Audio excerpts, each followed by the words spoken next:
అందరికీ hi friends. ఈరోజు సంకష్టహార special నేను కాకరకాయ, ఇందులో పచ్చిమిర్చి, ఉల్లిగడ్డలు, కరివేపాకు అన్నీ కలిపేసి.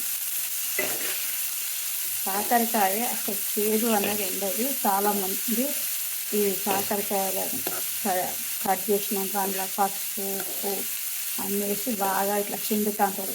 పిండి మళ్ళీ వండుతారు. అది చేదు పోవాలి అని. అందులో విటామిన్లు అన్నీ వేయడాక ఏముంటుంది, ఏముండదు.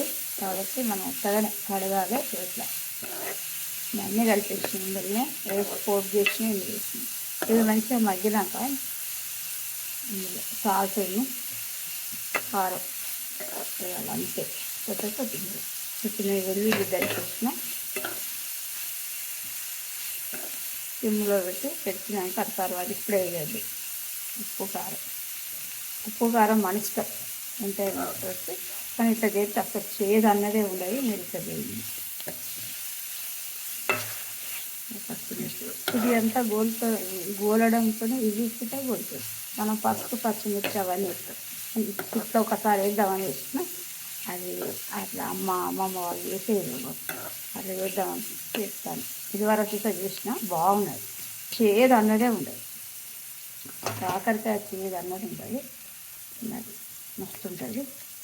అందుకని మీ అందరికీ షేర్ చేస్తున్నా. ఇట్లా వేసుకోండి. ఈ వీడియో మీకు నచ్చిన లైక్ చేసి షేర్ చేసి సబ్స్క్రైబ్ నిర్మలా సార్. అందరికీ ఈరోజు సంకష్టాల చతుర్థి స్పెషల్గా నేను జరుపుకుంటున్నా కాకరకాయ కర్రీ. అందరికీ గుడ్ నైట్.